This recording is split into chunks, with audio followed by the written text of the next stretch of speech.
No próximo dia 15 de março, comemora-se o Dia Mundial do Consumidor. E as reclamações não param de crescer contra empresas de diferentes setores. E o Instituto Brasileiro de Defesa do Consumidor, o IDEC, fez um ranking das principais reclamações registradas em 2011. Sobre este assunto, eu converso agora com Melissa Areal, advogada do Tribunal de Ética da OAB do Rio de Janeiro, especialista em direito do consumidor. Olá, doutora Melissa, como vai? Tudo bem, Lilian. Boa tarde. Doutora, pelos dados que a gente tem aqui, por exemplo, do IDEC, os bancos assumem o primeiro lugar no ranking. Logo os bancos, que são instituições que estão diretamente relacionadas à vida de praticamente todos os brasileiros, né, doutora? Pela sua experiência, quais são as principais reclamações que os clientes têm em relação às instituições bancárias? Olha, cobranças indevidas, taxas abusivas, aberturas de conta com utilizações de documentos furtados ou roubados. Isso são queixas que normalmente acabam sendo levadas à apreciação do Poder Judiciário.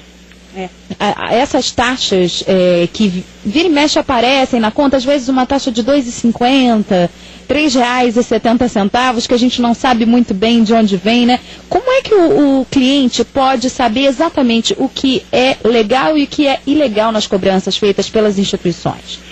O que é legal, normalmente está previsto no contrato, tá? O consumidor, ele tem que ser avisado previamente de todas as taxas e cobranças que serão feitas e debitadas em sua conta corrente, ou em seu cartão de crédito, ou em qualquer produto que o banco vá oferecer. Né? Porque não é só a conta corrente, existem diversos produtos bancários, seguros de vida, capitalizações, enfim, existem diversos produtos e todas as cobranças, o consumidor, ele tem que ser informado previamente. Se ele não for informado, essa cobrança é considerada pelo Código do Consumidor abusiva e na justiça o banco pode ser condenado a devolver em dobro o valor que foi cobrado indevidamente. Outro assunto que gera muita reclamação de clientes é quanto ao encerramento das contas, né, doutora? Qual deve ser a postura do banco? O cliente chega no banco dizendo que tem que encerrar? Existe um prazo ou ela deve ser encerrada imediatamente?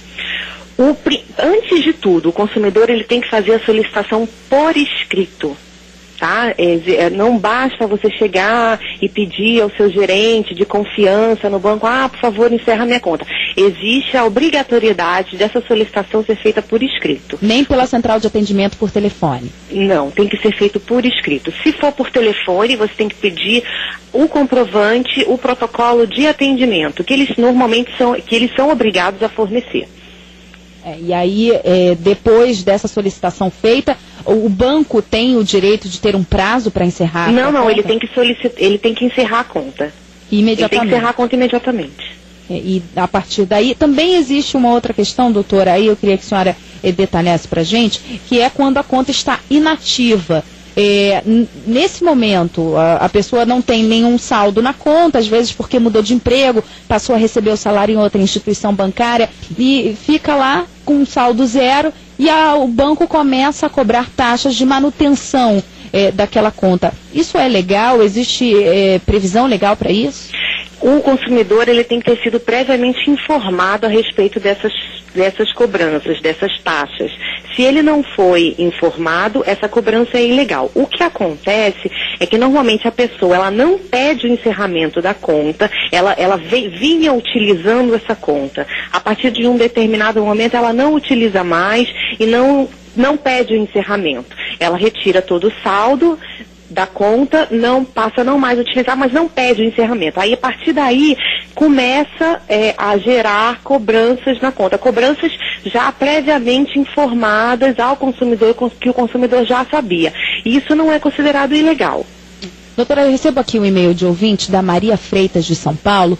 Ela diz que fez um financiamento habitacional na Caixa Econômica e que foi informada pela pessoa responsável pelo financiamento de que ela teria obrigatoriamente que abrir uma conta corrente no banco para que o financiamento fosse feito. ela nunca utilizou essa conta, não desbloqueou o cartão, porque ela não faz, ela diz que não faz o pagamento das parcelas desse financiamento pela conta. A conta está inativa. O banco pode cobrar alguma taxa dela e também essa pressão para abertura pode ser feita, não é venda casada, doutor? Isso é considerado venda casada. Você não pode condicionar o fornecimento de um produto ou serviço ao fornecimento de outro produto ou serviço. Isso é venda casada, isso é uma conduta abusiva pelo Código do Consumidor e isso é proibido. Não, o banco não pode fazer isso. Outra pergunta de ouvinte de São Paulo, essa do Paulo Alberto. Ele diz que tem um cartão de crédito e que sempre pagou taxas anuais para manutenção do cartão em torno de R$30. Mas este ano o cartão de crédito, que é ligado à instituição bancária onde ele tem uma conta corrente, passou a cobrar R$120 parcelado em 4 vezes para manutenção do cartão de crédito. Isso não é abusivo, não, doutora? Isso é uma alteração unilateral do contrato. Isso é proibido pelo Código do Consumidor. Qualquer alteração que seja feita na relação entre o consumidor e o banco tem que ser combinado entre as partes. O banco ele não pode mudar de uma hora para outra sem avisar o consumidor, sem combinar isso, ajustar previamente o consumidor a respeito de qualquer alteração. Isso é considerado abusivo e o consumidor pode reclamar na justiça.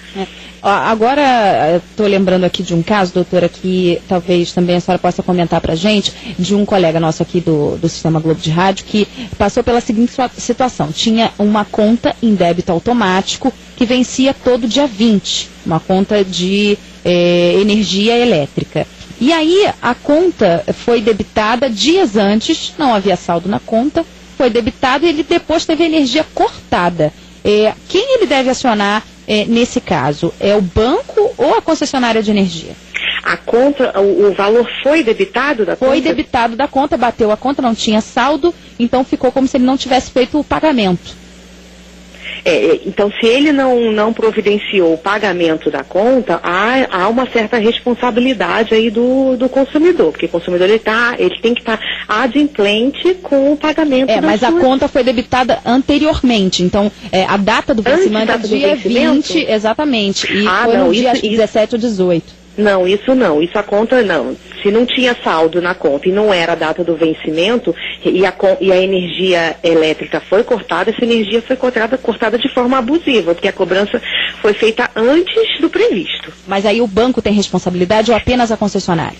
Tem que ver a situação do caso especificamente. O que acontece? Quando tem esses débito automático em contas referente a contas de energia, tem que ver se o banco repassou o valor, mas perante o consumidor, ambas as empresas são solidariamente responsáveis. Então, se houve algum prejuízo para o consumidor, as duas empresas podem ser acionadas. Tá certo. Doutora Melissa Leal Pires, que é advogada do Tribunal de Ética da OAB do Rio de Janeiro, especialista em direito do consumidor. Muito obrigada pela entrevista aqui na CBN. Ótimo fim de semana. Obrigada. Bom final de semana para você também, Lilian.